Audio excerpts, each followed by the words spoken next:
What is up, guys? We are back for the off-season podcast. Yes, we've been off for a month, but we are back coming in hot and strong with the first episode being Mason Teague from the Redcliffe Dolphins. This is just a quick chat between me and him. We talk about his signature at the Dolphins, coming from Penrith, and that historic 4-team win. It's a real good chat, so sit back, relax, and enjoy the show. As always, it is brought to you by TopSport. The lads at TopSport are coming in hot for Spring Carnival. Make sure to head over to topsport.com.au. Use the code SCEXPERIENCE when signing up. Over 18, gamble responsibly. Let's get into the show. Guys, Ben Travovic here from the Manly Seagulls. The Super Coach Experience podcast is one of the best podcasts going around, boys. Keep doing what you're doing, and yeah, I just want to say, what a podcast. Go the Mighty Eagles. Hey lads, Ewan Aiken here from the New Zealand Warriors. Hope you have a big year with the Super Coach Experience podcast. Got the ball to Sims, it's down Toho, it's gone in again. What a pass.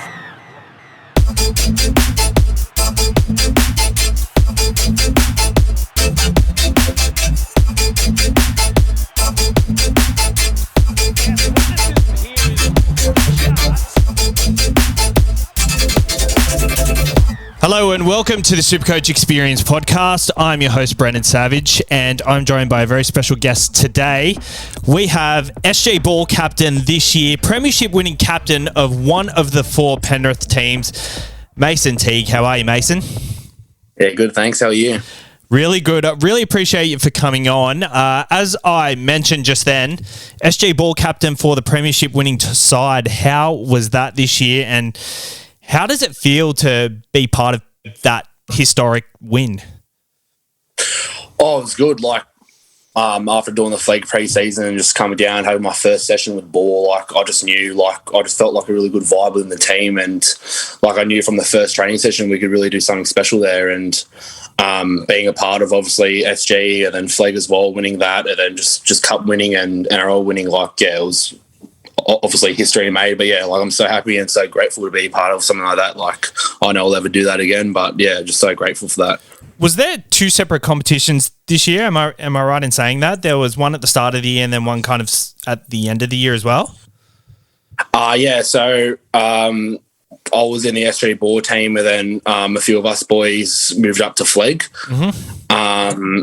Most of us boys have moved up to flag. We done the flag pre-season, so we pretty much knew all the boys at the time. And then when we moved up, just smooth sailing from there. And then yeah, with injuries and COVID and all that stuff, happening this year, some of us boys were lucky enough to get a chance to play flag and stuff. Mm-hmm. But yeah, it was a good season overall for both teams. What's the feeling within the club? Obviously, you've signed with the Dolphins. We'll get to that. But yeah. What was the feeling within Penrith? Did you know how good it was as it was happening, or? As I just said, doing the flag pre-season and coming down with the Ball, I don't know, it was just a feeling I never had before, that I just knew we could do something special. With most pre-seasons I've done, most players, it takes a while just to get close to a player, and from the get-go, pretty much everyone's just really close to each other. Everyone's just on the field, it was just one of those things where it just happened from the beginning, and we just knew something really special was just going to happen. But yeah, I've never felt what I felt like this season. It was just something really special. Yeah. That's awesome. So, as I said, you signed with the Dolphins. We actually had Isaiah Katoa on our podcast a few weeks ago, and the reason I've got you on is because he had such high raps on you, and I'll play it right now if you can hear it. This is what he said when we were on the podcast together. Question just before you go. Any other up-and-comers that you play with or play against that you think we should look out for? There's so many.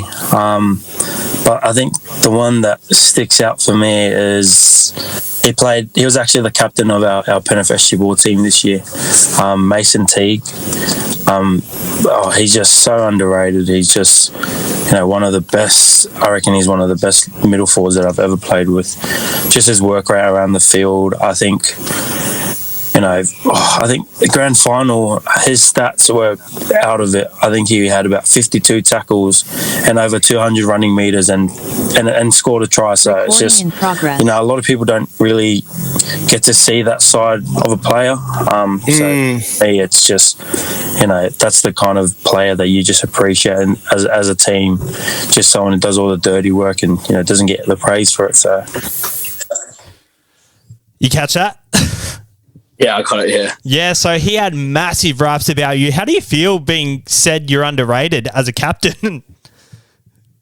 Oh, I don't know. Like, I've never really looked at myself to be like, I'm the best player or anything like that. Like, I'm just out there to do my job as a captain, I guess, this year and as a player. And I just wanted to go out there and just, prove like I was able to win the comp for everyone and like work as a team pretty much. Like, I'm not really the type of player to go in and try to do everything. Like, I believe in teamwork and stuff like that. So, but yeah, like playing with Isaiah, like he's so young, and to have like such a talented player, like such the age he is, like it's really special to be a part of. And yeah, like he's a really good player. Like, yeah.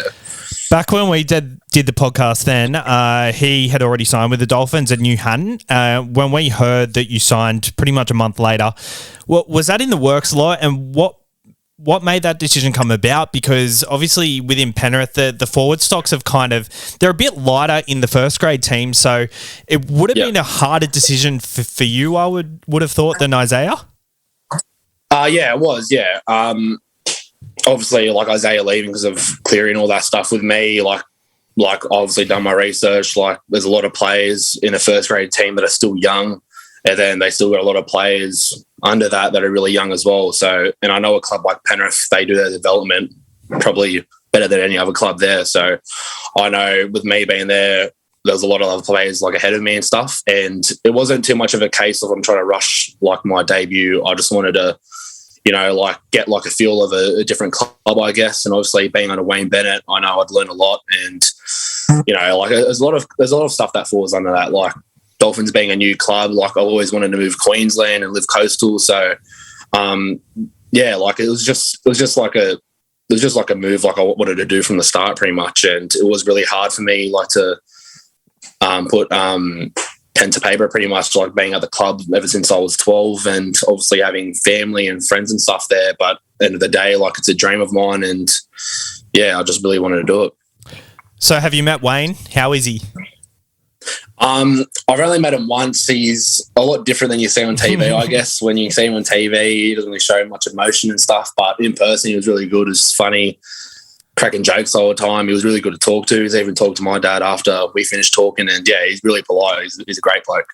It's funny. I think you hear a lot of people say very similar things, but you just don't see it, and like the general public just wouldn't really see that beyond that. Yeah, so exactly. Yeah, it's really exactly right. Yeah, it's really good that everybody that speaks about him just speaks exactly the same. So, I've really got a soft spot for Wayne after many years. Like fans go through their stages where they dislike coaches and players and things like that, but I think he's really come good, and he's the GOAT. He's the GOAT. Yeah, he is. He's actually the GOAT. Yeah. So let's go back to your junior days. Who'd you play for as a young kid? So I played for St. George Dragons in the Bulldogs comp from under sixes up until under 12s. Obviously living out in Strathfield and stuff, playing for the Bulldogs comp. And after that, we moved up into the Hawkesbury area. I played for Hawkesbury Hawks up until under 15s. That's probably where I picked up most of my skill, I would say. And then after that, played for Brothers in Penrith from under 16s, under 17s. And then after that, just made a club change for under 18s, playing for Windsor Wolves. And then yeah, I was my last club. And then with COVID and all that stuff happening, unfortunately, we were able to finish off the year. But yeah, that's it for juniors and stuff. Were you always like a gun player, a really good player on your side, or did it kind of come about as you got older? I always played in a lower division when I was younger. When I was playing for St. George Dragons, like I was just like a young kid, just watching TV, like obviously just wanted to play first grade, but it didn't really click. Like I actually wanted to do it until I started playing for Hawkesbury. And once, That's all right. Once that happened, like I was still playing a lower division. I think I was playing Division 4, then moved up to Division 3, and then Division 2, and then I didn't actually start playing Division 1 until under 16s. That's when I moved to Brothers. So yeah, like I wasn't really too bothered about playing like in a high division, stuff like that when I was younger. I was just more so like still having the dream and that goal of playing NRL, but playing with my mates and stuff, that was more important for me at a young age.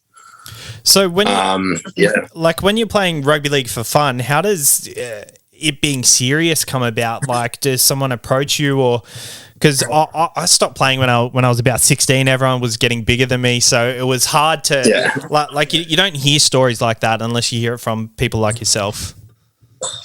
So with Penrith, when I was playing, I got noticed under 14s, I believe.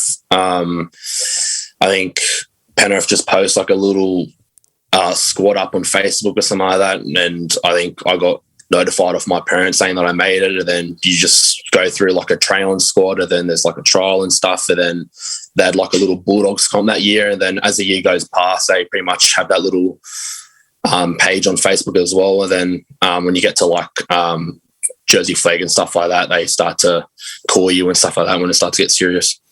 It's very good. So obviously you're the captain of the SG Bulls, or you were. How did that come about as well? So obviously you played there for a while. How did that come about? And did you enjoy the role as captain?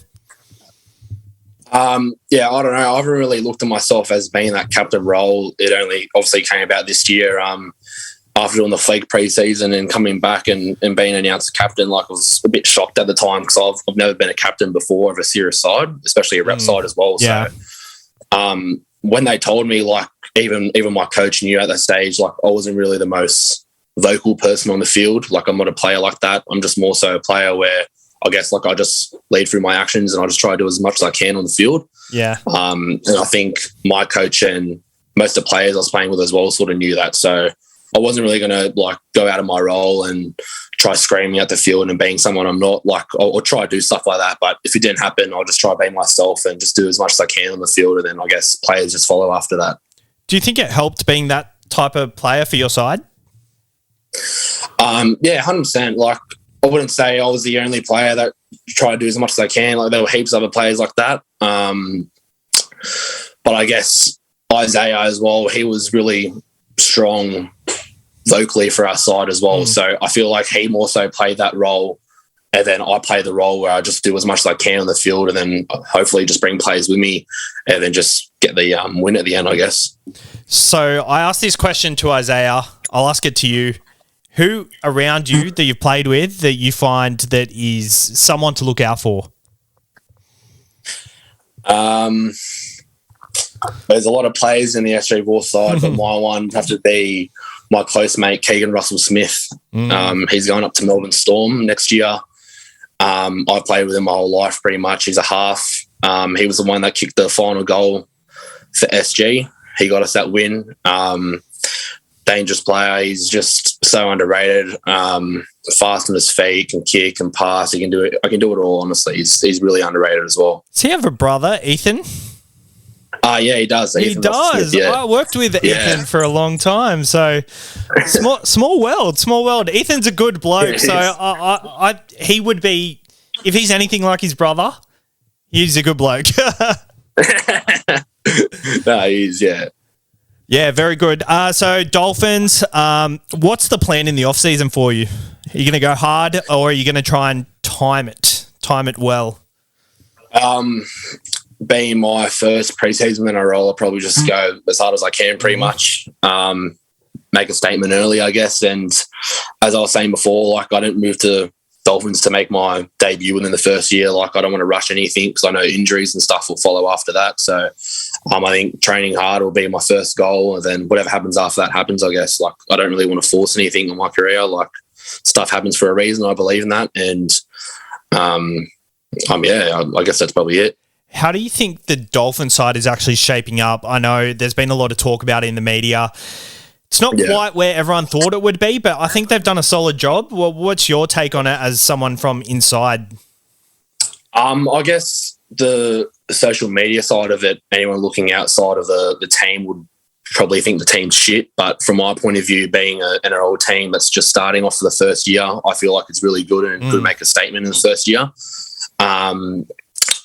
I obviously haven't started training, anything like that yet, so I haven't seen any of the boys personally, but I don't know, I guess it'll be a hit or miss, but I honestly believe that the boys will be able to bring it out this year, the first year as well, and make a statement, and it's history in the making, I guess, as well, so we'll see what happens. It's so funny because there are a lot of comments saying that the side's not that good, but I feel like everybody deep inside knows that the team has the potential to do absolutely anything. Oh yeah, it does, and obviously having Wayne Bennett as a coach, like this is the first year, and the team's already looking pretty good in my opinion. So knowing we got all the years ahead of us, like it could turn into anything at that point. Have you met any of the boys yet? So obviously you've met the Penrith boys, O'Sullivan, Katoa. Have you met any of the Melbourne boys, or most of them are kind of away at the moment, aren't they? Yeah, not really. I haven't spoken to any of the boys. The only one I've been speaking to is Jack Postock. He's from Illawarra Steelers. Mm-hmm. I've only really been speaking to him, but yeah, the only boys I've really spoken to was Isaiah and Sean O'Sullivan from Penrith. So that's about it. Yeah. Yeah, sweet. So obviously you're excited. You're excited. Yeah, really keen. Yeah, really, really keen. Yeah, sweet. Okay, so we're moving on. We'll just get to some lighthearted questions and then we'll finish up right now. So if you had to make us... Actually, no, we'll stick to footy. What's your favourite rugby league moment? SG Ball Grand Final, 100%. No, one that's not including your own. As a fan. As a fan, probably the NRL GF this year, I have to say. Obviously, with all the teams following after that, winning, like being the first club ever to win 4 grand finals is pretty special, and to be part of that as well, I guess, as a fan, it was honestly special, and it was history in the making. Yeah, that's awesome. I feel like it was either Parramatta breaking the drought or Penrith doing the four teams winning the grand final, and I feel like the Penrith winning the grand final one was so special. So I'm so happy as someone who lives in Penrith who did that. Yeah, 100%. So if you could make a spine, if it was anybody in the world, so like celebrities, rappers, like your favorite celebrities, comedians, what would be the spine? So like for instance, I'd still have Tommy Turbo as my fullback, but in the halves, I'd probably have, I don't know, Justin Bieber as 5'8" and Steve Smith as halfback. What would you do, or something close to what you would do? I'd probably have to chuck Drake in the halfback as always. Is a go to my opinion rather than Wayne Bennett. I'm not too sure. There's a few goats out there I'd put in the team, but yeah, that's a tough one. Put you on the spot a little bit, eh?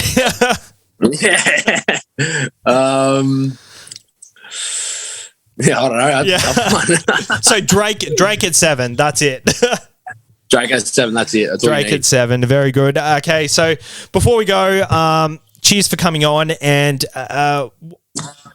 enjoy the off season. I feel like your untapped potential. Honestly, before we did this podcast, I searched for you. And I didn't want to say it, but I couldn't find it. I couldn't find much at all. Like I couldn't find highlights or anything. But you're in the top 30 for Dolphins, are you? Yeah. So you're in the top 30. Like there's every chance you play this year, and I hope you do.